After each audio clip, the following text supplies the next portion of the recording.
बच्चों को दुआएं, बड़ों को सलाम। फ़िज़ा है मेरा नाम। यू वॉचिंग मॉर्निंग विद फ़िज़ा। नाज़रीन, सबसे पहले आज हम स्मोक के हवाले से बात करेंगे।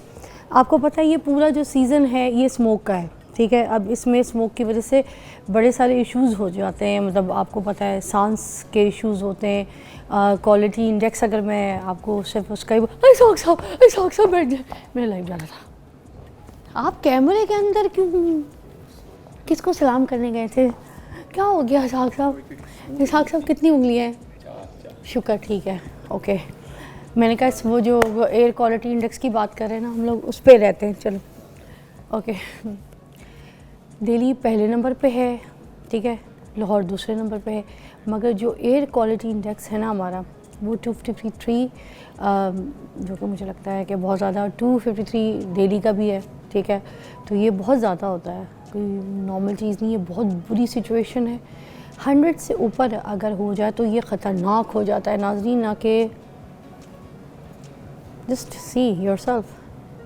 अब हमारी जो इस एटमॉस्फेयर में जो हमारी हम सांस ले रहे हैं, हम बच्चों को जो सांस ले रहे हैं, बच्चे सांस ले रहे हैं, ये सब ये ठीक नहीं है, ये बहुत सेहत के लिए ख़तरनाक है। खुदा के लिए फिर से मैं कहूँगी, जिन जिन की गाड़ियाँ खटारा हैं वो प्लीज़ अपनी गाड़ियों को ठीक करा लें, क्योंकि आपकी गाड़ियों की वजह से जो है ना ये जो पूरा एटमॉस्फेयर है ये गंदा हो रहा है। ये सीरियसली, इसको सीरियस लीजिए, बहुत ख़तरनाक है। और अगर आपके इर्द गिर्द को ऐसे लोग आपको दिखते हैं तो आप उनको भी प्यार से तरीके से समझाएं कि भाई ना करें, आप अपनी गाड़ी को जाकर ठीक करें। आपकी अगर पुरानी गाड़ी है, मैं ये नहीं कह रही कि आप जाके अपनी गाड़ी को चेंज कर लें, मगर आप अपनी इंजन का काम तो कराएं गाड़ी का जाके। जो धुआं छोड़ रहा है, थोड़ा सा पैसा लग जाएगा, मगर वो पैसा जो है वो जिन लोगों को आप सेव करें ना अपनी इस खटारा गाड़ी के धुएँ से, तो उसका बड़ा सवाब है। हो सकता है उस फिर खटारा गाड़ी की जगह अल्लाह ताला आपको बड़ी गाड़ियाँ दे दे। अगर आप किसी का ख्याल करेंगे तो क्या अल्लाह ताला आपके साथ नहीं होगा, आपका ख्याल नहीं करेगा? असल में यही लेन देन है, छोटी छोटी लेन देन जो हम अल्लाह ताला के साथ करते नहीं। और फिर कहते हैं हम अमीर क्यों नहीं हो रहे, हमारे पास बड़ी गाड़ी क्यों नहीं आ रही, हम अभी तक बाइक पे क्यों हैं। इन चीज़ों की वजह से कहीं ना कहीं तो अल्लाह ताला आज़मा रहा होता है, बल्कि आजमाइश तो आपकी हर वक्त हो रही होती है।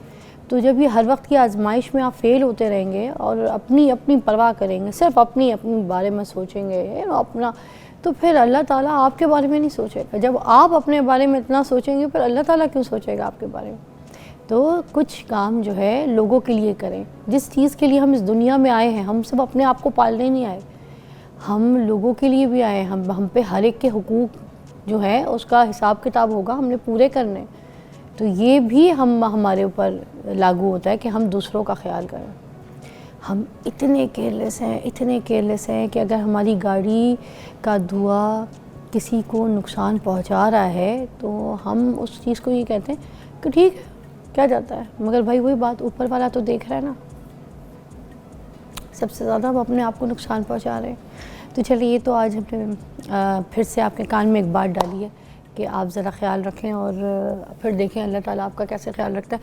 फिर हम आज बात करेंगे बालों की केयर के हवाले से। नाज़रीन, बहुत सारी ट्रीटमेंट्स आ गई हैं, एक्सोमेस, पता नहीं एक्सोमोस, I don't know, exosomes, yes, ठीक है, वो आ गई है, PRP आ गई है हेयर की, और पता नहीं कौन कौन सी ट्रीटमेंट्स आ गई हैं। और एंड जो रिज़ल्ट आपको मिलता है, अगर कुछ आपके बाल बिल्कुल ही गिर जाते हैं सर से, गंजपन की तरफ चले जाते हैं, फिर हेयर ट्रांसप्लांट।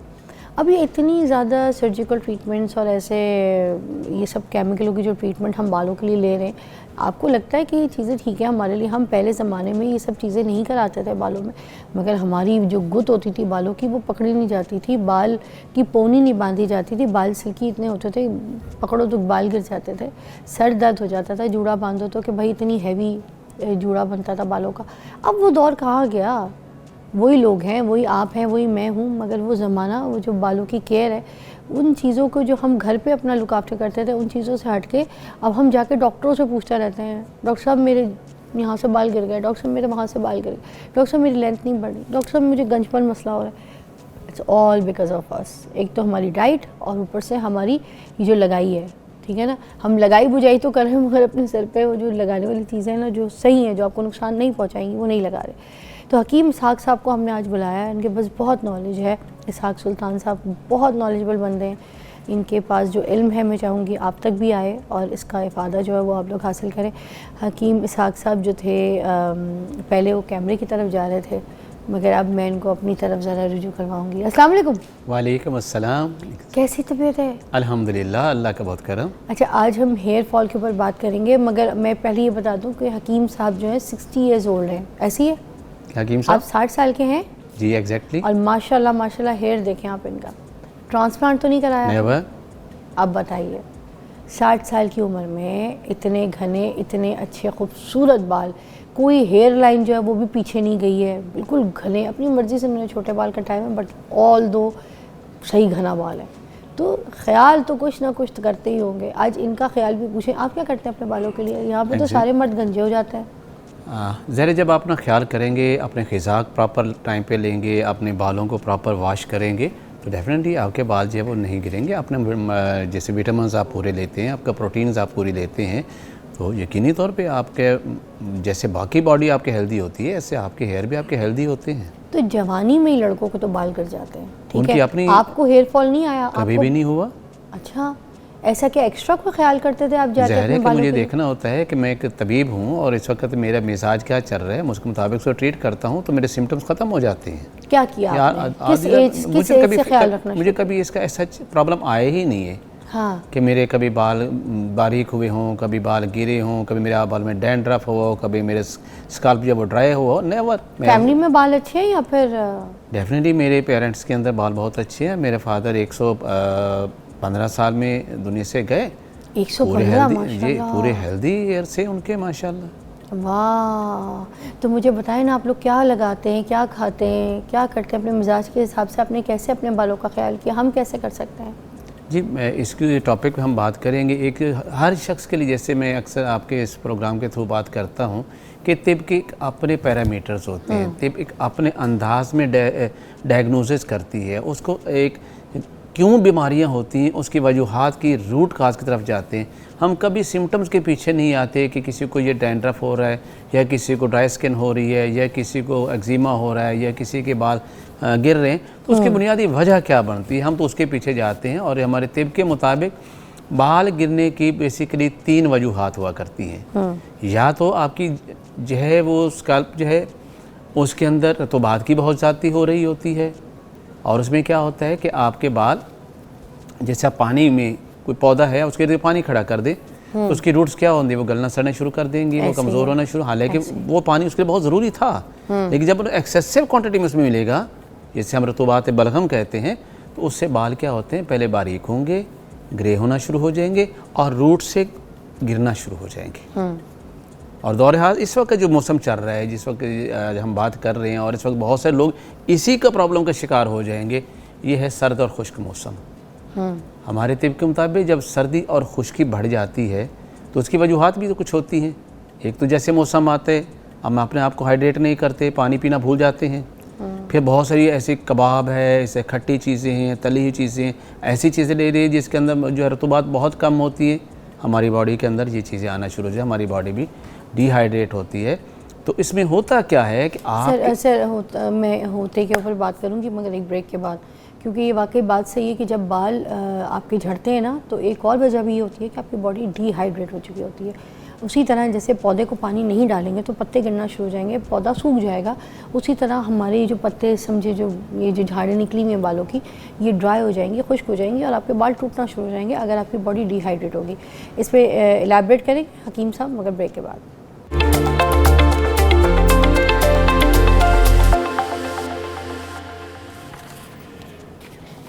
हम जी हेयर फॉल के ऊपर बात कर रहे हैं। हकीम इसहाक़ सुल्तान साहब हमारे साथ मौजूद है। नाज़रीन, आपकी कॉल्स भी शामिल करेंगे अगर आपको हेयर फॉल के हवाले से कुछ पूछना है।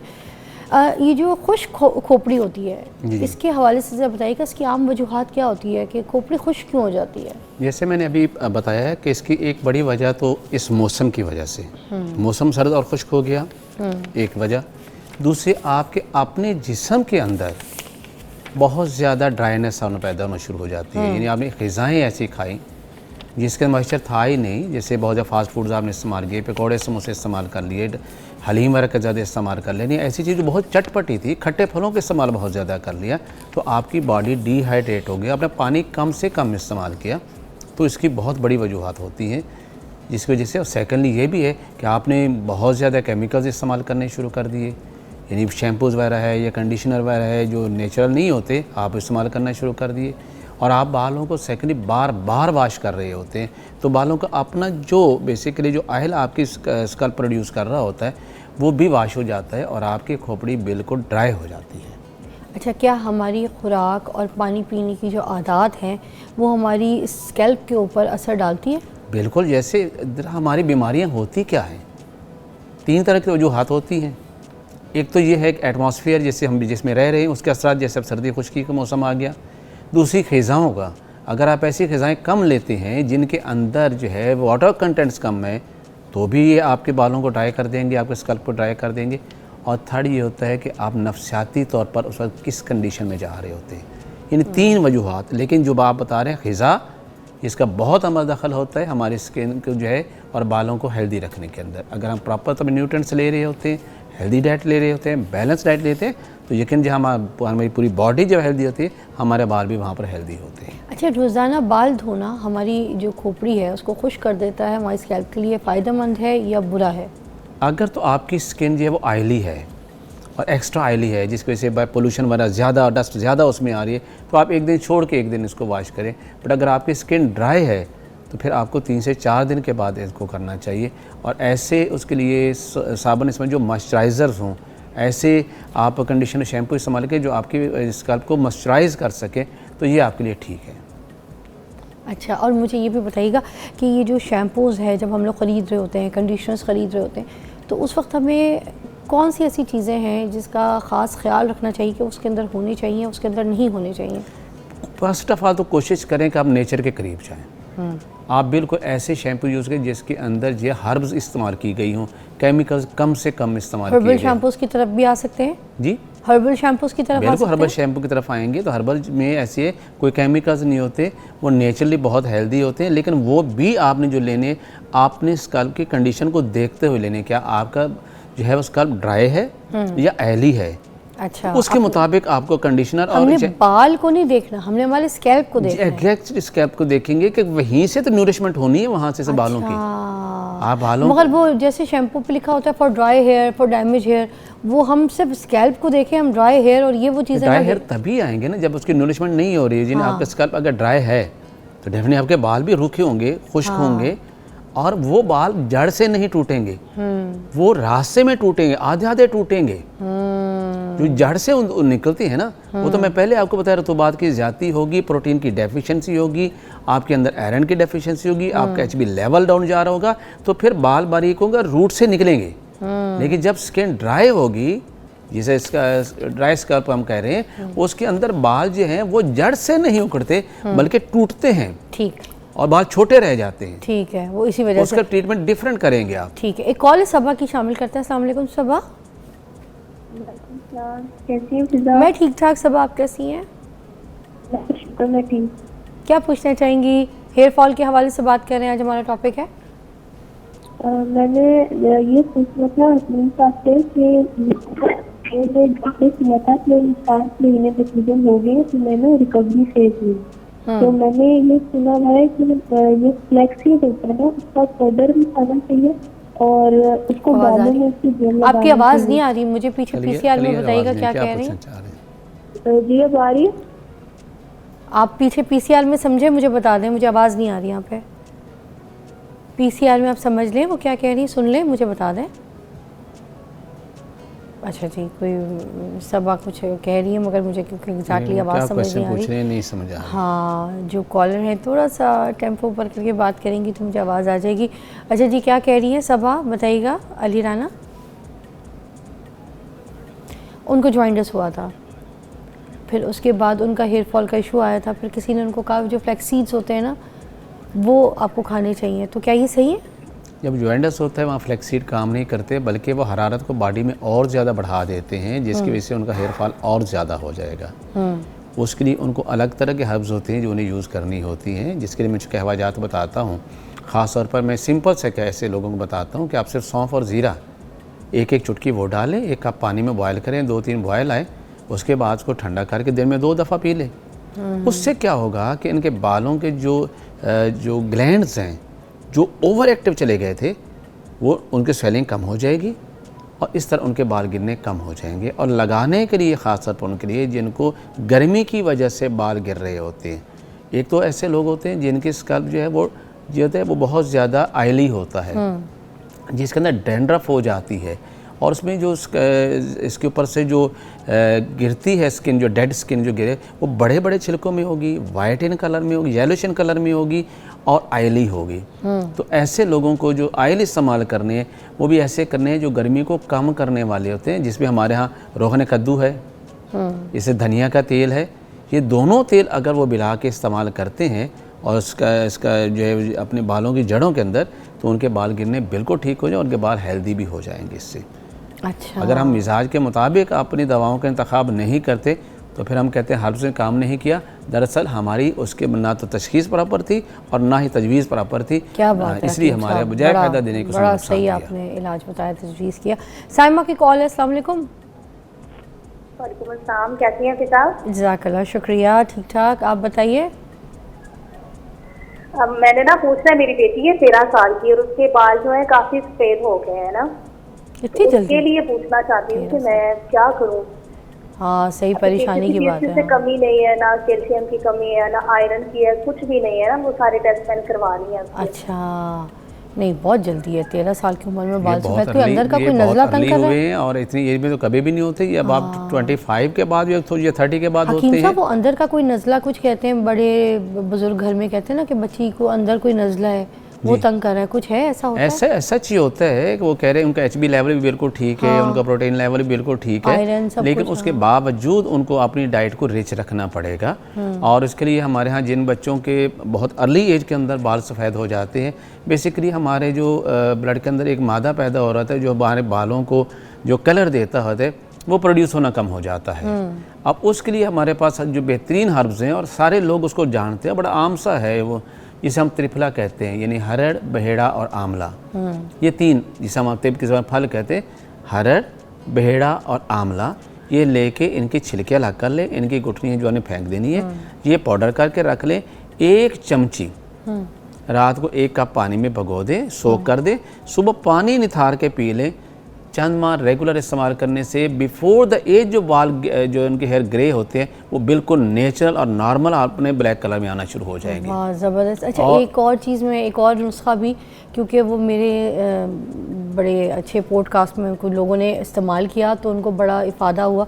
एक तो ये हकीम साहब का नुस्खा हो गया, एक और हकीम अमजद साहब आते हैं मेरे पॉडकास्ट में, मेरा वो पॉडकास्ट पड़ा हुआ है हमारे मॉर्निंग विद फ़िज़ा के पेज में, आप वहाँ जाइएगा। उन्होंने एक नुस्खा बताया, उन्होंने कहा वो मैंने ख़ुद इस्तेमाल किया और मेरे ख़ुद के जो बाल हैं वो इतने काले हो गए थे कि मैं 3 महीने में परेशान हो गया कि मेरे सर का कोई बाल जो था वो सफ़ेद नहीं था। तो वो आप पॉडकास्ट देखिएगा, उसमें छोटा सा नुस्खा है, वो आप उसको भी अप्लाई कर सकती हैं अपने बच्चों के लिए, इट इज़ वेरी सेफ़। और दूसरा ये हकीम साहब का। अंजुम साहब की कॉल है, अंजुम की कॉल है, लड़की है। अस्सलाम वालेकुम। कैसी हैं आप? ठीक ठाक। अंजुम ऊंचा बोलिएगा ज़रा। हेलो, अस्सलाम वालेकुम। जी ग्रेट अंजुम, बिल्कुल ग्रेट। मुझे इस साल से सवाल करना था कि मेरा जो बेटा है ना उसकी एज 27 है बस। अच्छा, 27 साल है। उसके जो बाल है ना वो बहुत ज्यादा गिर गए, जैसे गंजपन कहा जाता है ना वो उसके बालों में हो गया है। अच्छा। और इसी तरह से मेरे भी बाल बहुत ज्यादा गिरते हैं, उसके पापा के भी तो ऑलमोस्ट ही वो मतलब उतर गए हैं। ये अब हमारे बच्चे को हमारी तरफ से ये शिफ्ट हुआ है या अभी हम लोग अपने बालों का कुछ कर सकते हैं? इनके भी गिर रहे हैं, इनके मियाँ के भी बाल गिर रहे हैं। बेटा 27 साल का है तो उसके भी बस अब गंजपन की तरफ बाल जो है ना गिरना शुरू हो गए। उसके लिए जो मैंने बताया कि बाल गिरने की जो पहली वजह मैंने बताई है कि जिनके रूट्स जो होते हैं पहले तो वो बारीक होते हैं, उनका कलर जो है ब्लैक से ब्राउनिश या ग्रेनिश की तरफ चला जाता है, तो प्रॉपर तौर पर न्यूरिशमेंट नहीं हो रही होती। तो इनको ये चाहिए कि आंवले का मुरब्बा अच्छी तरह धो लें, उससे सारा उसमें मिठास वगैरह निकाल दें। 1 दाना सुबह आंवले का मुरब्बा खा ले और रात को 1 दाना जो हरीर का मुरब्बा खा ले। और लगाने के लिए उनको जो चाहिए इसके अंदर नारियल का तेल और आंवले का तेल, जैसे कि हमारे पास ये है जैसे आंवले का तेल, यह मार्केट में मिल जाता है आपको। और दूसरा उसके साथ लेना है इन्होंने नारियल का तेल। ये 2 तेल बराबर वजन मिक्स करके हफ्ते में 2 दफ़ा लगाएं बालों की जड़ों के ऊपर, और तकरीबन 2 घंटे बाद इसको किसी अच्छी शैम्पू से वॉश कर लें, तो इनके बाल गिरना बिल्कुल ठीक हो जाएंगे। खाना भी ज़रूरी है और लगाना भी ज़रूरी है। तो इस तरह बालों को जो है एक तो इंटरनल तौर पे जो है इसको न्यूरिशमेंट होगी, और एक्सटर्नल तौर पे ये ऑयल जो इसके अंदर अल्लाह ताला ने जो इंग्रेडिएंट्स रखे हुए हैं जो इसके अंदर जो न्यूरिशमेंट देने के लिए, वो उनको मकामी तौर पे मिल जाएगी और उनके बाल गिरने मुकम्मल तौर पे क्या खत्म बात हो है जी। जाएंगे। अच्छा, आंवले का तो वाकई इस्तेमाल शुरू करें, इसका तो आप मैजिक रिजल्ट देखेंगी तो परेशान हो जाएंगे। अपनी पूरी फैमिली को खिलाएं। मैं तो कहती हूँ जो गंजे हो चुके हैं ना, वो अगर आंवला खाएंगे ना, उनके उधर गंजपने में भी बाल निकल आएंगे। Take a break.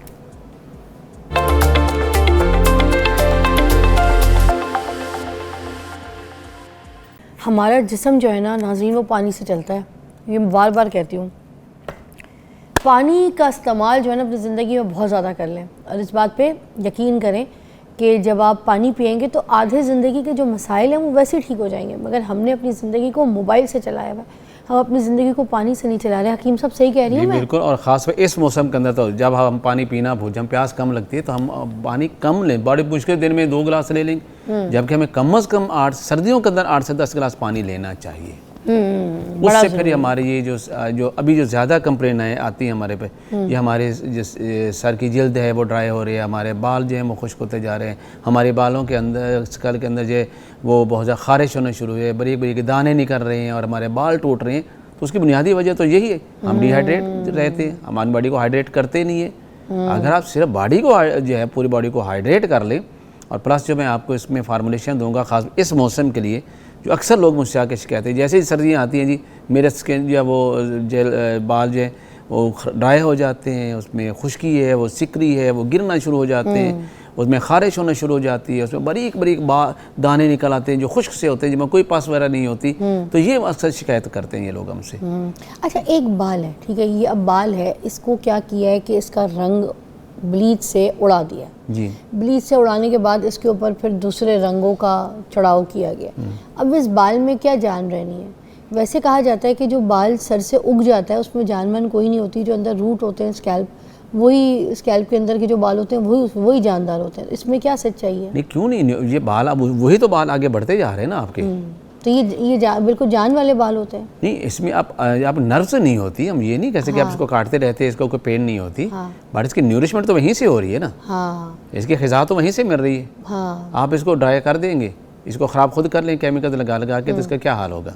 तो क्या बाल को जो रूट के अंदर वाला बाल है हमारा, जो स्कैल्प के अंदर है, उसको ठीक करना है बेसिक हमने, होता ही यही है, या हमने इसी को ठीक करना है? इन उसको बालों ठीक को करेंगे तो ये ऑटोमेटिकली ठीक हो जाएंगे। अच्छा, एक मिनट में मिसेस सजाद की भी कॉल शामिल कर लूँ, फिर इसको एलैबोरेट करेंगे। जी मिसेस सजाद, अस्सलाम वालेकुम। ठीक ठाक मिसेस सजाद, क्या पूछेंगी आज? हकीम इसहाक साहब हैं, बालों के ऊपर बात करें। इसलिए मैंने भी कॉल किया इसी सिलसिले में। बेटा मेरे ना पूरी फैमिली के सर में ना खुश्की है, बाल गिर रहे हैं, और हम लोग ना सिंध से बिलोंग करते हैं। अब हम लोग यहाँ शिफ्ट हो गए हैं मुल्तान में। अच्छा। तो यहाँ का पानी जो है ना वो सही नहीं है। अच्छा। तो इस लिहाज से ना मेरी एक ये प्रॉब्लम है, खुश्की है बालों में, गिर रहे हैं, बढ़ नहीं रहे हैं, रुक गए हैं जिसके के बाद। और हकीम साहब से एक और बात पूछनी थी कि मुझे ना मेरा बेटा है, उसकी उम्र 15 साल है, ठीक है, उसकी नज़र जो है ना वो ठीक होती जा रही है। मैंने बहुत से डॉक्टरों के पास गई तो उन्होंने कहा कि ये टेढ़ापन है, उसकी आँख में देखा या काना नहीं है। तो उनकी आँख में ये बताया गया कि उन्होंने कहा कि इनकी आँख में नूर कम हो रहा है, उसकी वजह समझ आ रही है उनकी आँख में क्या हो रहा है? टेढ़ापन, नूर कम हो रहा है। नूर कम हो रहा है। अच्छा, तो उस लिहाज से मुझे ना उस सिलसिले में पूछना था हकीम साहब से। और दूसरा मसला है कि हम मेरे शौहर है, उनको ना एसिडिटी की प्रॉब्लम बहुत है, मैदे की मतलब कब्ज हो जाना, अपनी गैस, मैदा हर वक्त उनका गैस ही बनाता है, ठीक है। तो उस लिहाज से ना बहुत प्रॉब्लम है हमारी पूरी फैमिली की, मतलब मेरे शौहर, मेरे और मेरे 2 बेटे, उनके साथ यही मसला है। ठीक है। बहुत ज़्यादा शदीद हो रही है। आप परेशान ना हो मिसेस सजाद, अल्लाह ताला बेहतरी फरमाएगा, शिफा आपको होगा। नुस्खा बताते हैं ब्रेक के बाद, स्टे ट्यून।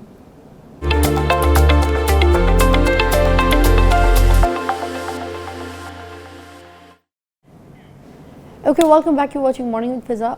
हम हकीम इसहाक साहब से इलाज पूछ रहे हैं ब्रेक के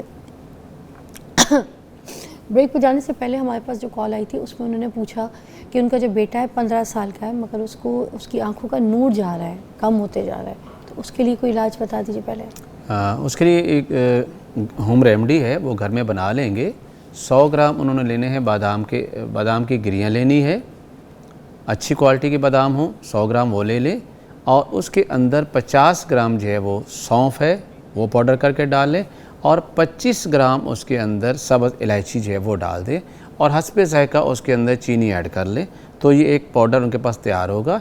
1 चम्मच सुबह और 1 चम्मच शाम को इस्तेमाल करवाएं, उससे इंशाल्लाह इनकी आई साइट बहुत जल्दी जो इम्प्रूव होना शुरू हो जाएगी और उनके जो आंखों के जो मसल्स हैं जो वीक हो रहे हैं, जिस साइड से उनकी टेढ़ापन और महंगापन आ रहा है, वो भी इस टॉनिक ग़िज़ाई टॉनिक से उनके मसल्स को ताकत आ जाएगी और ऐसा ऐसा उनकी जो टेढ़ापन है वो भी इससे क्लियर हो जाएगा। और उनके मियाँ का एसिडिटी का मसला है जी, उनके एक तो ये है कि उनके ग़िज़ा का बहुत ख्याल करें कि उनको चटपटी चीज़ें, तली हुई चीज़ें, पराठा वगैरह वो ना दें, सुबह खाली पेट चाय ना मत पीने दें।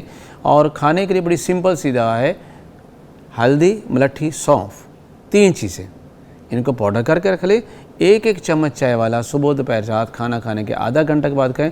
2 से 3 हफ्ते इस्तेमाल करें, फॉर एवर उनके मैदे की एसिडिटी ख़त्म हो जाएगी, बजाय कि वो सारी ज़िंदगी जो है वो कैप्सूल वगैरह खा रहे हैं और ये चीज़ें खा रहे हैं एसिडिटी कम करने के लिए। तो इसको भी तो कैप्सूल के अंदर भर के खाया जा सकता है अगर उनको इसकी डोज बहुत कम हो जाएगी, लेकिन चूँकि इसमें कोई चीज़ ऐसी है ही नहीं जो कड़वी ना हो।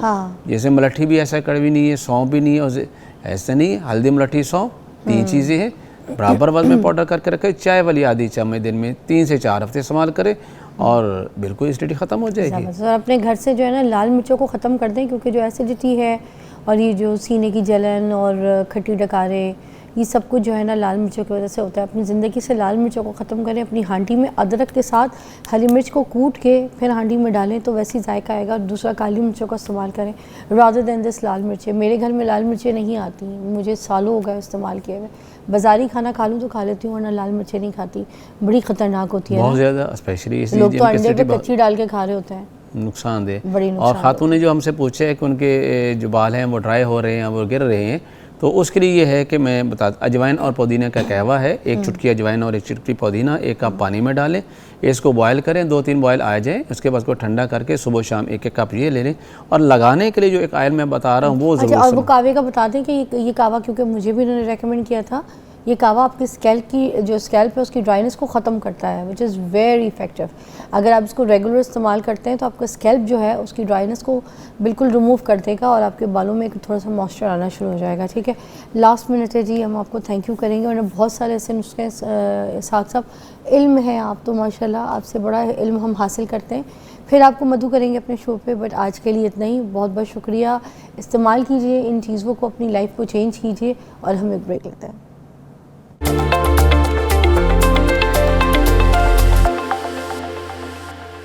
नाज़रीन, जैसे कि मैंने आपको कल ही बता दिया था कि आज का हमारा एक बहुत ज़बरदस्त सेगमेंट है जिसको आप मिस ना कीजिएगा, जो कि हम करेंगे बेली फ़ैट के हवाले से। आपको पता है बेली फ़ैट अगर आपका ख़ास तौर पे ख़वातीन का अगर हो जाए, मोस्टली लोगों को प्रेगनेंसी के बाद भी हो जाता है, फिर अगर कोई बहुत ही जंक फूड खाता है तो हो जाता है। स्कूल कॉलेज की जो लड़कियाँ हैं पढ़ाई में बहुत ज़्यादा फोकस्ड हों तो वो अपने आप को छोड़ देती हैं, अपनी बॉडी फिगर का ख्याल नहीं रखती हैं, तो उनकी ये जो बेली फ़ैट है वो बुरी तरीके से आ जाता है। तो आज हम बताएंगे, ये शो सिर्फ पाकिस्तान के लिए नहीं, पाकिस्तान से बाहर जितनी भी ख़वातीन हैं सब के लिए है कि आज हम नुस्खे बताएंगे, ऐसी टिप्स बताएंगे, ऐसे इलाज ट्रीटमेंट्स बताएंगे जिसके थ्रू आप जो है ना ये अपना बेली फ़ैट ख़त्म कर सकें। और मेरे पास नन अदर देन सहर चावला है, जिनको आप फॉलो भी करते हैं और जिनकी जैसी डाइट प्लान्स या कोई ऐसी ट्रिक्स और आपको कोई ऐसी रेसिपी या कोई रेमेडी पता चलती है तो वो फ़ौरन आप उसको अपने ऊपर इस्तेमाल करना शुरू कर देते हैं। तो आज आपके साथ हैं सहर चावला। आप कॉल्स भी कर सकती हैं अगर आपके बेली फ़ैट के कोई बहुत सीवियर इश्यूज़ हैं और आप नहीं लूज़ कर पा रही हैं तो फिर सहर आपको गाइड करेंगे। अस्सलाम वालेकुम। वालेकुम अस्सलाम। क्या बात है सहर, what a lovely bag, wow, what a lovely outfit you wearing. Thank you. और क्या आपने ज़बरदस्त डाई कराया बालों का, एवरीथिंग कॉम्प्लीमेंट कर रहा है एक दूसरी चीज़ों के साथ। थैंक यू सो मच, मैं खुद स्टन हो जाती हूँ आपको देख के एवरी टाइम। वाह, देखें ये होता है प्यार मोहब्बत, और दिल से किसी के साथ मुखलिस हो तो उसके बाद फिर सिलसिले मोहब्बत के आगे बड़े बढ़ जाते हैं। सहर के साथ बन गया मेरा प्यार मोहब्बत हो गई है। सहर, आज बेली फ़ैट के ऊपर बात जी करें। बिल्कुल।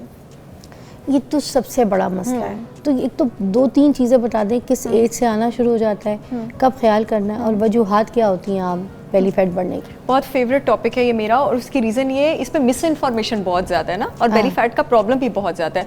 सबसे पहले तो मैं उन लोगों को कहूँगी जिन लोगों ने बायोकेमिस्ट्री और न्यूट्रिशन नहीं पढ़ी है, प्लीज़ ये मिस इन्फॉर्मेशन निकालना छोड़ दें कि कोई सर्टन टाइप का आप कावा पियेंगे और चाहे जो भी रीज़न है आपका बेली फैट ख़त्म हो जाएगा, या आप लोगों को खाली एक फ्लैम वर्कआउट बता दें, ठीक है, वर्कआउट हेल्प करता है, किस तरह करता है वो भी मैं आके बताऊंगी, इससे बेली फैट ठीक हो जाएगा। नहीं, अगर वो बेली फैट आपका हार्मोन की वजह से है, आप छत के साथ 24 घंटे लटके रहें और 24 घंटे आप टमी क्रंचेस करते रहें, आपका बेली फैट नहीं जाएगा, आप उल्टे लटक जाएं, आपका बेली फैट ठीक नहीं होगा जब तक आपका हार्मोन ठीक नहीं होगा।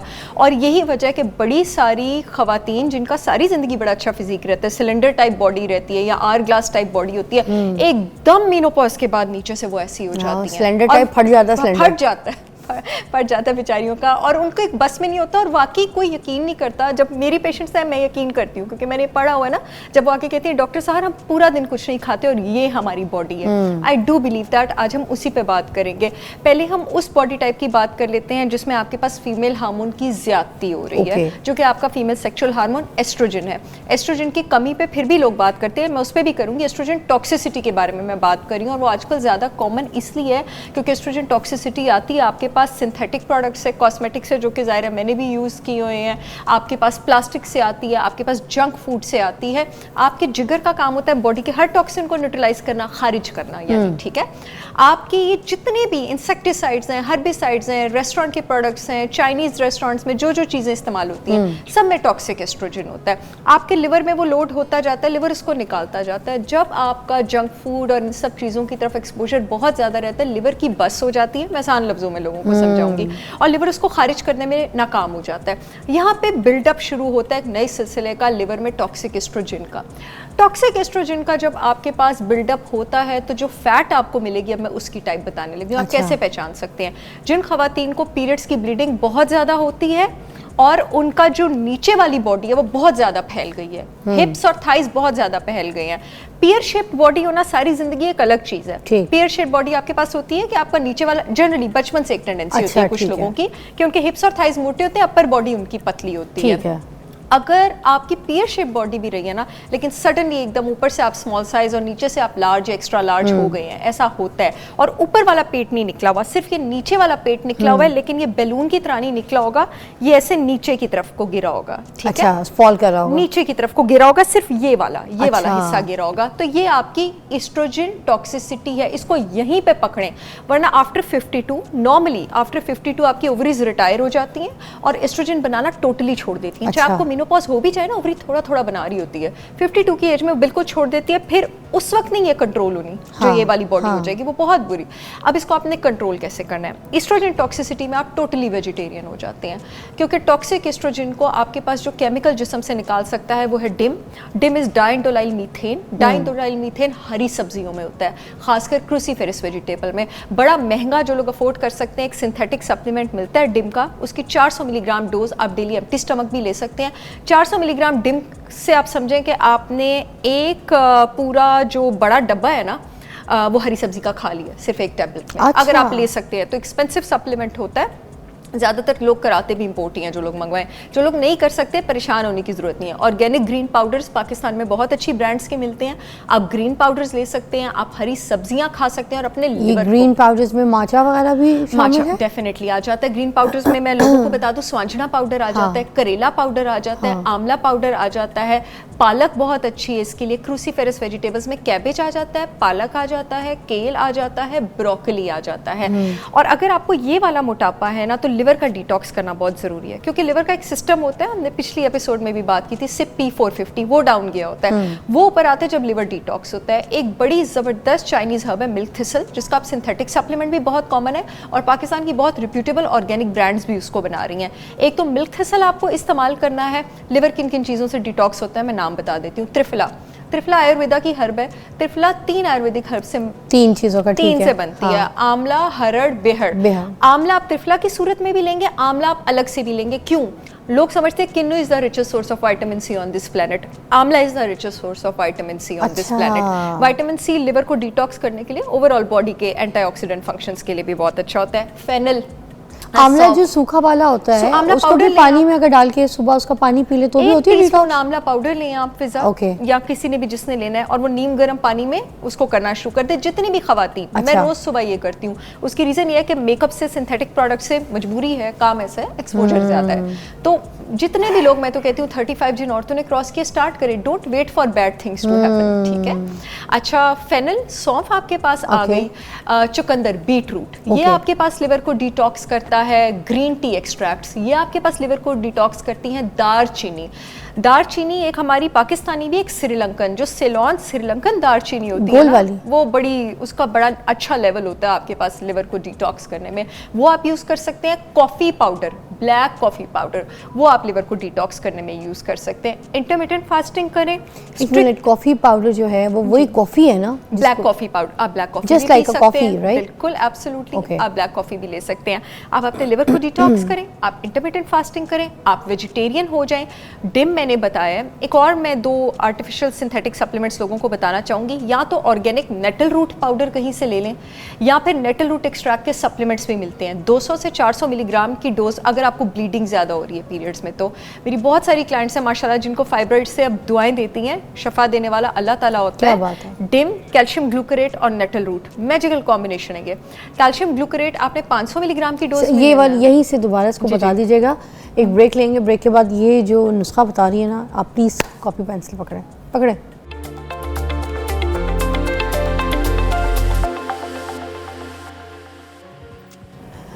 Welcome back. सेहर चावला हमारे साथ मौजूद है और हम लोग बेली फैट के ऊपर बात कर रहे हैं और बड़ी सारी जो है आपको यहाँ पे ट्रीटमेंट्स, इलाज और आपको तरीके जो है मिलेंगे।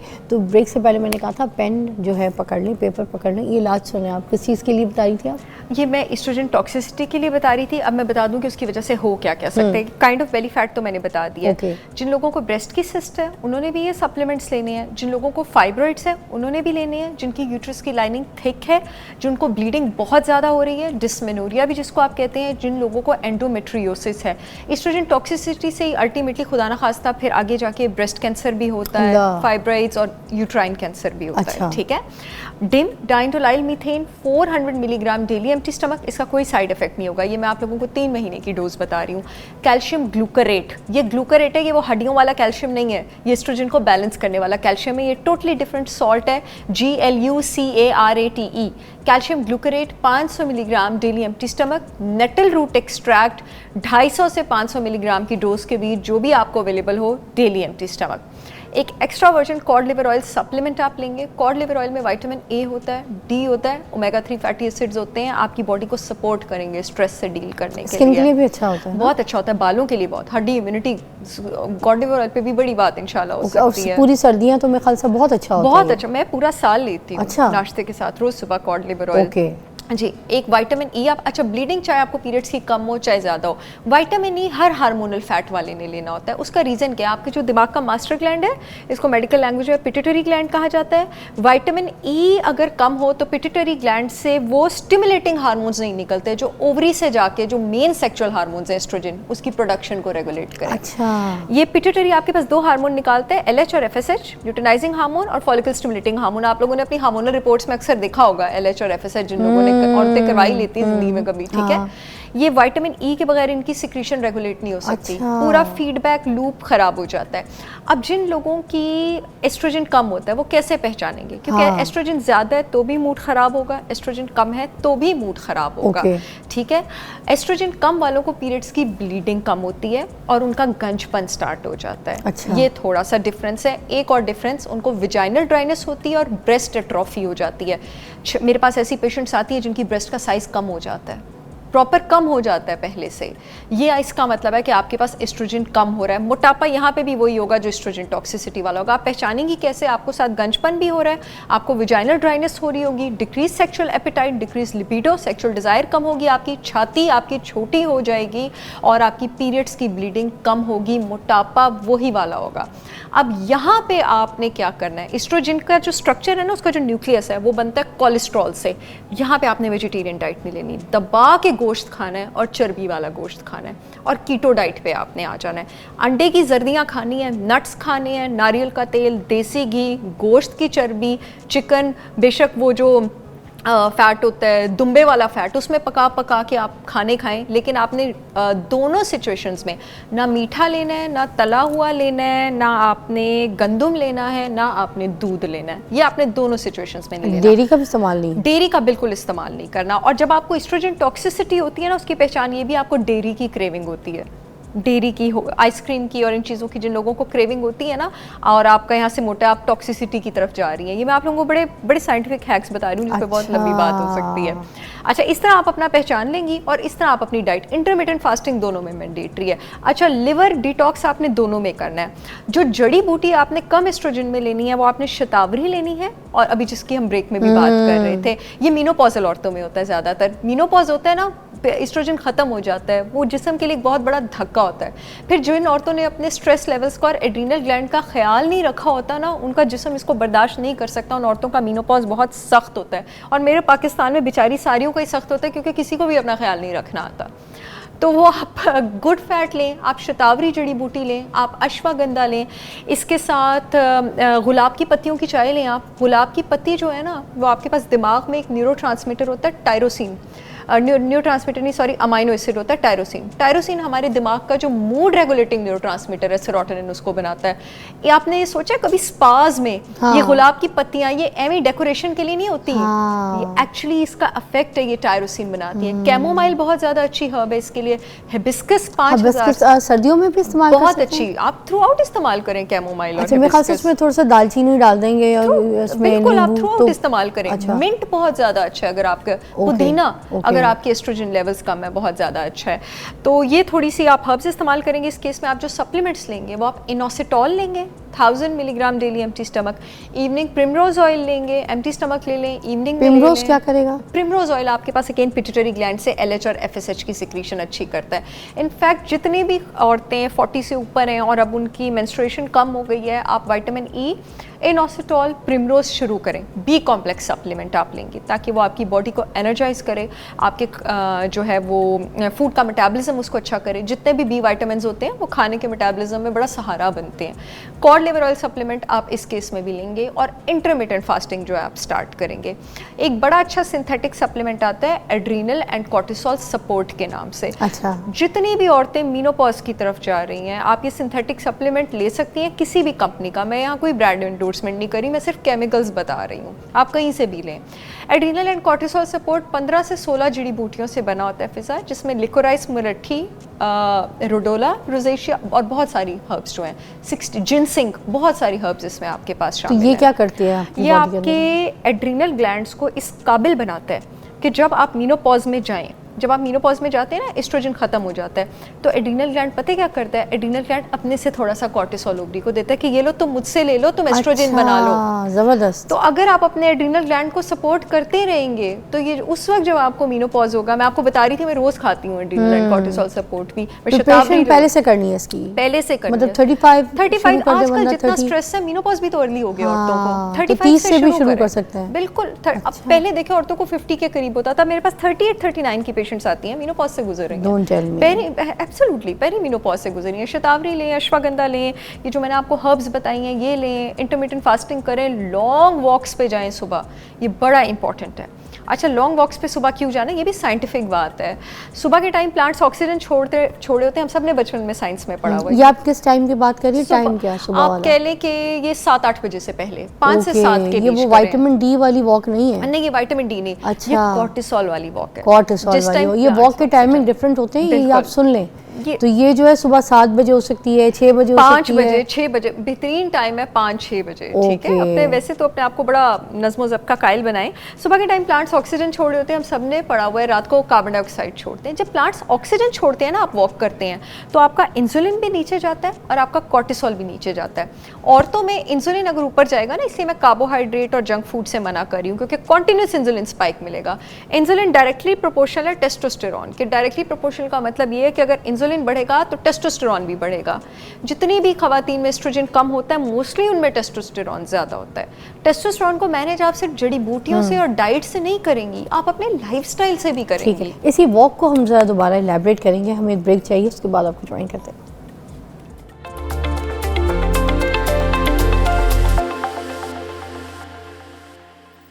अच्छा जी, एस्ट्रोजन को जो है वो लेस किस तरह से किया जा सकता है? अगर आपके बहुत ज़्यादा बॉडी में हाई हुए हैं और बहुत चार्ज हुए हैं तो फिर किस तरीके से कम कर सकते हैं? सहल बताइएगा। उसकी हम वही बता रहे थे कि आपने वेजिटेरियन डाइट की तरफ जाना है, और अगर आपका एस्ट्रोजन लो है तो आपने कीटो डाइट की तरफ रहना है। एक और तरह का भी मोटापा होता है ख़वातीन में जो कि आपके पास आता है बहुत ज़्यादा एस्ट्रोजन की वजह से, अब उस पर भी आ जाते हैं। अच्छा। वो बहुत ज़्यादा एस्ट्रोजन की वजह से तो एक तरह का मोटापा है ना। जब एस्ट्रोजन बहुत ज़्यादा होना तो वो थायराइड ग्लैंड को सप्रेस कर देता है। यही वजह है कि बहुत सारी ख़वातीन प्रेगनेंसी में हाइपोथायराइडिज्म की पेशेंट बन जाती हैं। इसकी क्या पहचान है, पता कैसे चलेगा? ये मैं आपको बताती हूँ। जो थायराइड का मोटापा होता है वो ओवरऑल बॉडी पे होता है, ठीक है, और वो आपके साथ आता है नेल वीकनेस के साथ, आईब्रोज के लॉस के साथ, कॉन्स्टिपेशन के साथ। टॉक्सिक एस्ट्रोजन जब जिस्म में बहुत ज़्यादा हो वो थायराइड फंक्शन को सप्रेस करता है। इसी वजह से प्रेगनेंसी में जब औरतों को एस्ट्रोजन बहुत ज़्यादा होता है अक्सर उनको हाशिमोटोस थायराइडाइटिस हो जाता है।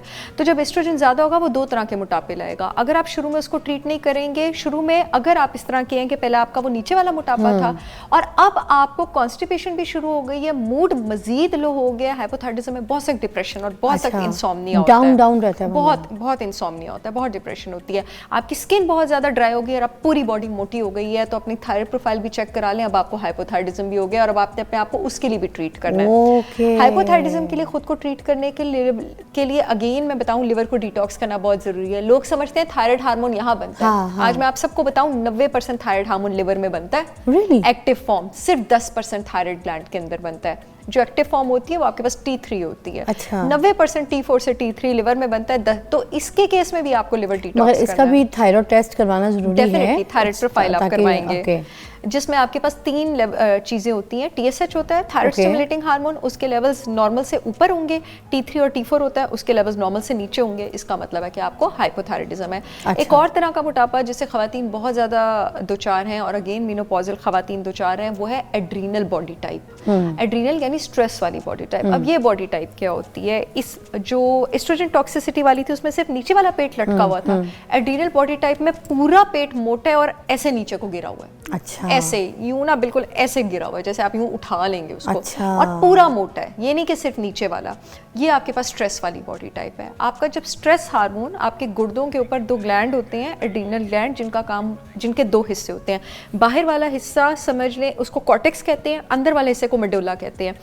दोनों हिस्से आपके पास स्ट्रेस को कंट्रोल करते हैं। कॉर्टेक्स सिक्रीट करता है हार्मोन, मेडुला सिक्रीट करता है केमिकल न्यूरोट्रांसमीटर। कॉर्टेक्स सिक्रीट करता है कॉर्टिसोल, मेडुला सिक्रीट करता है एड्रेनलिन। जब आपकी बॉडी में स्ट्रेस लेवल्स बहुत ज़्यादा हों और इन दोनों के लेवल आपके पास बहुत ज़्यादा हों तो जिस्म अपने आप को प्रोटेक्ट करने की कोशिश करता है और ख़ुद को प्रोटेक्ट करने के चक्कर में कॉर्टिसोल सारा फैट बेली में एक्यूमुलेट करता है। अच्छा। और ये है, इससे मेरे पास आती हैं खवातीन फिजा, बड़ी जिम करेंगी, डाइटिंग करेंगी, बेचारी योगा करेंगी, लेकिन सिर्फ लाइफ में टेंशन कम नहीं है और मोटापा यहाँ से यहाँ नहीं हिलता।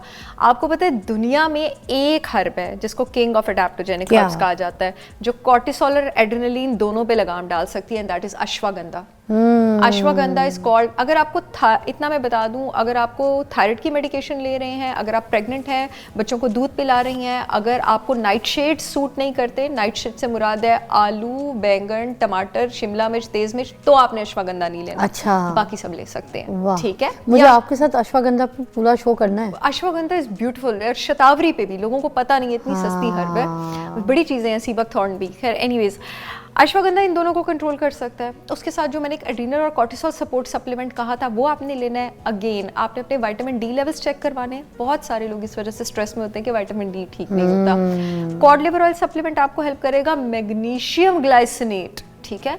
अगर आपका स्ट्रेस जो है, मैग्नीशियम पे इंशाल्लाह भी हम कर रहे थे बात, पूरा शो नेक्स्ट जो हमारे पास सहल ने आना है, तो थर्सडे के रोज हम लोग मैग्नीशियम के ऊपर पूरा शो करेंगे। Don't miss out, seriously. Magnesium आप लेंगे, ग्लाइसिनेट 500 मिलीग्राम, कुछ केसेस में पेशेंट्स को 1000 मिलीग्राम डेली भी देती हूँ। अच्छा। जिनके स्ट्रेस लेवल्स बहुत ज़्यादा होते हैं। मुलट्ठी, लिकोराइस बड़ी ज़बरदस्त आपके पास सूदिंग हर्ब है। कैमोमाइल आपके पास बहुत ज़बरदस्त सूदिंग हर्ब है। हिबिस्कस बहुत ज़्यादा सूदिंग हर्ब है। और ये पेशेंट्स भी आपके पास हाई फैट डाइट पे रहते हैं। क्यों? क्योंकि बेसिकली आपके पास कॉर्टिसोल, अगेन उसका जो न्यूक्लियस है उसका स्ट्रक्चर भी कोलेस्ट्रॉल से बना हुआ है, तो आपने इन पेशेंट्स को भी गुड फैट देना होता है। आप ज़बरदस्त, थैंक यू सो मच सहर, बहुत ज़बरदस्त शो दिया आपने। बेली फैट के ऊपर डिफरेंट तरीके से आपको जाके जो है ना डायग्नोस करके एक एक चीज़ का आपको इलाज बताया गया। आप इसकी जो रील्स हैं सोशल मीडिया से उठा लीजिएगा। हम एक ब्रेक के बाद आपको मिलते हैं एक ज़बरदस्त story, don't miss out, take a break.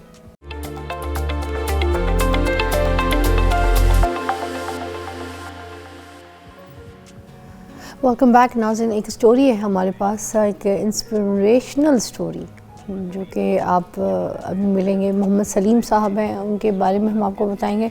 16 बरस के थे जब वो जेल में पहुंच गए। एक क्राइम उनसे सरजद हो गया, कत्ल हो गया। फिर जब वो कत्ल हो जाने के बाद वो जेल गए तो उन्होंने अपने आप को ज़ाया नहीं होने दिया, उन्होंने अपने आप को बेहतर इंसान बनाया। जेल में जाके 52 से ज़्यादा सॉफ्टवेयर्स जो हैं वो उन्होंने सीखे, पेंटिंग सीखी, ख़ताती सीखी, जिम्नास्टिक सीखी, ठीक है, कराटे भी सीखे। और उसके बाद अपने अच्छे बिहेवियर की वजह से जल्दी रिहा हो गए जेल से। और रिहा होने के बाद आज आज़ाद हैं, आप लोगों के साथ, आप लोगों के बीच में रह रहे हैं और लोगों को सिखा रहे हैं, आप लोगों के बीच में रह रहे हैं और आप लोगों को दुरुस्त कर रहे हैं। आज हम उनकी ज़बानी उनकी कहानी सुनेंगे, उनसे थोड़ी सी डिटेल में। तो मिलिए आप सलीम साहब से। अस्सलाम वालेकुम। वालेकुम सलाम। कैसी तबीयत है?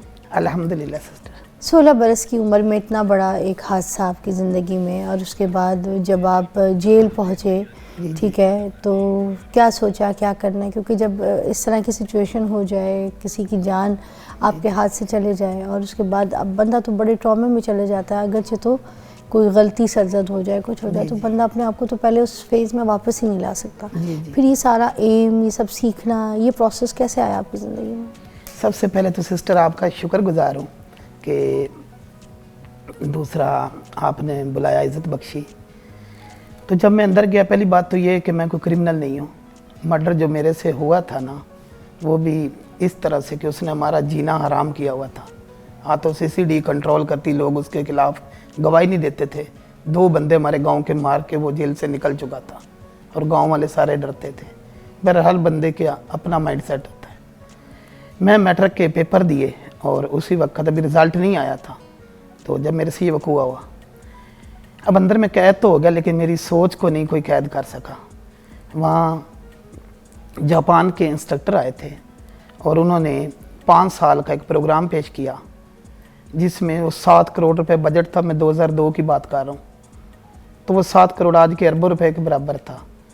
और उस वक्त DIG पंजाब आए थे, कोकब नदीम साहब गलबन थे, तो इन्होंने आके कहा था कि मेरी इतनी सैलरी नहीं है, सॉरी IG पंजाब थे, कि मेरी इतनी सैलरी नहीं बेटा जितनी आपके टीचर की सैलरी, ये बड़े महंगे टीचर हैं, ये ज़िंदगी में मौका नहीं मिलेगा। तो 52 सॉफ्टवेयर थे, मुझे शौक़ लग गया। गांव का था, कुछ आता जाता तो नहीं था, लेकिन शुरू हो गया। 8 पीरियड होते थे जिनमें ग्राफिक्स की एक लंबी पाइपलाइन, 3D की एक लंबी पाइपलाइन, तो मैंने ना स्टार्ट कर दिया। अब 2 घंटे एक वो मास्टर खलील था, सुप्रीम डॉन है इधर फैसलाबाद के, उन्होंने आके हमें विंग चुन और जिम्नास्टिक में महारत सिखानी, तो मैंने वो भी स्टार्ट किया। अब मैं एक जुनून की तरह लग गया कि घर से तो हम गरीब हैं, तो चलो मैंने सीखना है। 2 घंटे मैंने फ़ाइट करनी, और उसके बाद ज़री बात है, जैसे बंदा मनीटर बन जाता है तो वो ज़्यादा दूसरों से आगे चला जाता है। उसके बाद बाकी टाइम मैंने सॉफ्टवेयर को देना। अब एक जो पीरियड है वो फोटोशॉप का है, तो दूसरा प्रीमियर का, तीसरा आफ्टर इफेक्ट का है, तो चौथा न्योक का है, 5वां ह्यूडनी का है, तो छठा जो है माया का है, 7वां जो मैक्स का है, तो 8वां मैक्रोमीडिया फ्लैश का उस वक्त के हिसाब से। तो मैंने वो सीखना शुरू किया। अब इतना टाइम नहीं बचता था कि इनको मैं याद करूं। आज भी जैसे हमारे बच्चे, नौजवान नस्ल टिकटॉक या फजूलियात में लगी रहती, तो वहाँ उस वक्त भी झाड़ू मारना पसंद करते थे, लेकिन मैंने मेहनत की, जिसे कहते हैं कि मेहनत करने का हक। और उसके बाद जो रात को टाइम बचना, वो एक बहुत बड़ा कैलीग्राफर था, बच्चा था, बहुत अच्छी थी, उससे मैंने सीखना चाहिए जी। अब जब 21 साल की उम्र में 52 सॉफ्टवेयर सीख चुका, और इस बात के गवाह मौजूदा IG पंजाब फरूक नज़ीर साहब भी हैं। कितने साल आप जेल में रहे वैसे? 22 साल है। इस बारे में आपको एक दिलचस्प सवाल है, नाजरीन को भी बता दूं कि हमारे जो है ना, चाहे बात ना काटिए, मेरी लाइव जा रहा है, कि अल्लाह माफ़ करे कि मुल्क का चीफ जस्टिस खोसा साहब, और वो कह रहे हैं कि दिन रात गिनी जाती, कभी भी दिन रात आज तक पाकिस्तान की तारीख में कैद गिनी नहीं गई। तो पहले माफ़ी वगैरह आती थी, यानी कि कितनी ये बिल को फैलाई हुई बात है बनगढ़। तो 25 साल का मतलब ये कि हमें 22 साल काटना पड़ती थी अच्छे चाल चलन से। तो वहाँ फिर मैं जब 21 साल का हुआ तो ओवरेज हो जाता है, जो बच्चे बड़े हो जाए ना बच्चों की जेल में, वो छोटे बच्चों को डिस्टर्ब ना करें, तो वहाँ से निकाल देते बड़ी जेल में।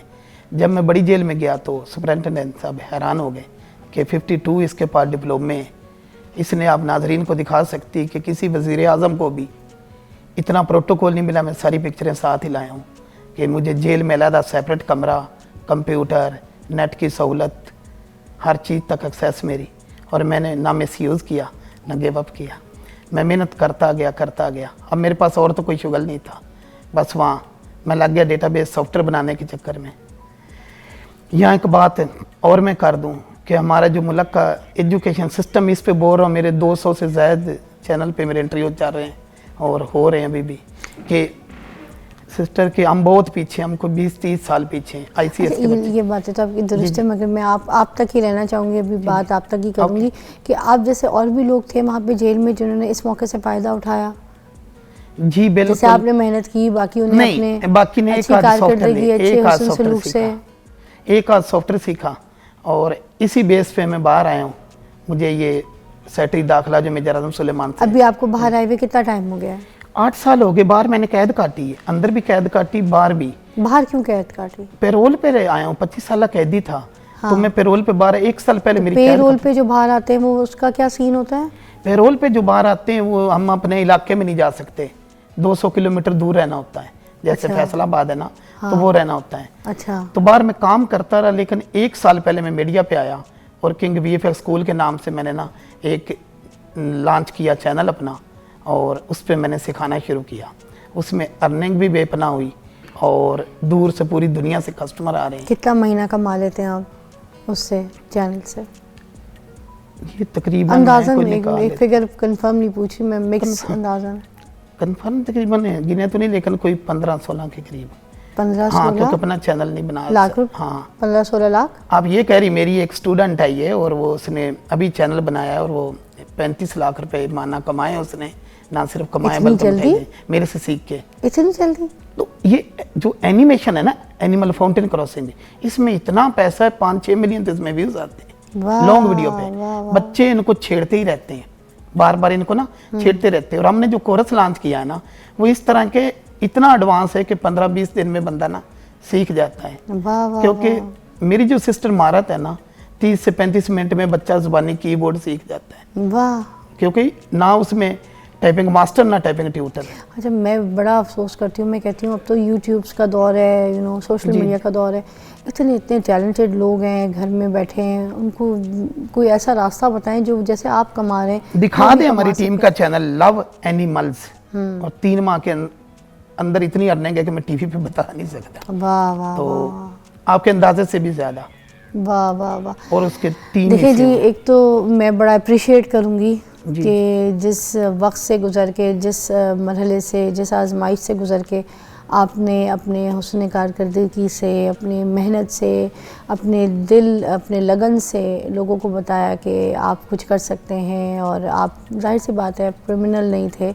जो भी हादसा आपसे सरजद हो गया, उसके बाद फिर आगे आपने जिस तरह की मेहनत की, ठीक है ना, तो आज आप देखें लोगों के बीच में हैं, उनके बीच में बैठ के कमा रहे हैं, हलाल रोटी कमा रहे हैं, बल्कि लोगों को भी जीने, रहने, कमाने का सलीका बता रहे हैं। आज़म सलमान साहब थे, उनकी क्या किस्सा था, वो भी ज़रा जाते जाते बता दें। वो बस अल्लाह ताला ने इज़्ज़त दी है कि देखें कि वो आप दिखा सकती हैं कि जनरल बाजवा की मैंने खुद ही पिक्चर ली, उनके घर मेरे हाथ की बनी पेंटिंग, कैलीग्राफी। कोरोना के दिनों में जब हालात बहुत माड़े हो गए थे, तब मैं ना, वैसे मुझे शौक़ है कि मैं जो कमाता हूँ ना हकदारों तक पहुँचा। तो यतीम बच्चे हैं SOS में, 2 दिन मेरे उनके लिए होते हैं, स्पेशल कोई काम नहीं मैं करता। 2 दिन उन यतीम बच्चों को, बच्चियों को ट्रेनिंग देता हूँ, रोज़गार सिखाता हूँ, ताकि वो ज़माने में धक्के ना खाएं। असल में आप ये चीज़ें देख कर आ गए ना, वहाँ से ऐसी जगहों से आ गए कि जहाँ पे अब इंसान की कदर बड़ी ज़्यादा हो गई। इन्होंने मुझे 2 दफ़ा इनाम दिया। ये पहले जब ये वहाँ इनाम दिया, जब मैंने डेटाबेस सॉफ्टवेयर बनाया तो IG साहब भी आए थे, ये आए थे, और ये कहते हैं कि मैं पूरी मेरी लाइफ में मैं 2 दफ़ा इम्प्रेस हुआ हूँ। एक बच्चा था बच्चों की जेल में, और उसने ये टैंक, तोपें, हेलीकॉप्टर और इनको ना कंप्यूटर से प्रोग्राम किया था, मैक्रो कंट्रोलर से, आर्डिनो से। और दूसरा ये है, मैंने कहा सर जी मौलवी हो गया हूँ मैं, वो ही हूँ। कुछ चीज़ें ऐसी होती हैं। बहुत शुक्रिया आपका, और मेरी बहुत दुआएं, हम सबकी बहुत सारी दुआएं आपके साथ। और आपके लिए भी कि आपका ड्रामा बहुत शौक से देखते हैं लुबना मीद और वो कैदी साजन। कहाँ देखते थे? जेल में? जेल में, देखते थे उसको? हाँ वो बहुत मशहूर होता था, 3-4 दिन चलता था। तो वो डायलॉग आता है आपको, बा मुलायजा होशियार और निगाहें। मैंने जिंदगी में एक ही ड्रामा देखा, फिर टाइम ही नहीं मिला। वाह। अब तो जिंदगी इतनी बिजी है देख लें, आपने मुझे जेल में देखा और अब जेल से बाहर नहीं, मैं आके भी अभी मुझे मैं देखा। कह रहा था वहाँ इसको ना, कह रहा था, कभी मैंने कहा सोचा ये था वो उस लगती वक्त कि जिसको मैं जेल में देख रहा हूँ, कभी मैं बाहर निकल के इसको ऐसे इसके पास बैठ के नहीं, मैं यहाँ बात रहा भी ना करूं, वहाँ। है? मैंने यहाँ देखा, मैंने कहा ये ये तो लुबना वही है, मीर साहबा लुबना लगती मीर है ना? हाँ, अरे देखिए, मुझे ज्यादा इस बात की खुशी हुई है। क्या कहते वो परी पैकर और वो परी पैकर। और आप लड़ती थी वहाँ, मारती थी। दबंग थी ना मैं, आज भी वैसी हूँ। चलिए जी, अपना ख्याल रखिएगा, और इनकी कहानी को सुन के कुछ अपनी ज़िंदगी में सबक सीखिए, इसलिए मैंने आज मिलवाया इनसे। Thank you so much. हाँ, अल्लाह हाफ़िज़।